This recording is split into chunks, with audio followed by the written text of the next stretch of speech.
All. So நிறைய பேருக்கு இருக்கிற இன்னொரு மோஸ்ட் ஆஃப் தி டவுட்ஸ் என்ன அப்படின்னா, என்ன மெட்டீரியலுக்கு என்ன மாதிரி லைனிங் கொடுக்கணும் அப்படின்றதான் இப்போ இருக்கக்கூடிய பெரிய டவுட்டு.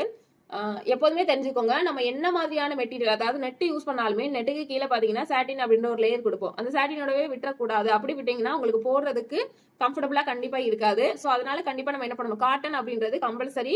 ஒரு டெய்லர் ஸ்டிச் பண்ணக்கூடிய எல்லா மெட்டீரியலுக்குமே காட்டன் அப்படின்றது பேஸ் கண்டிப்பா நம்ம கொடுத்தே ஆகணும்.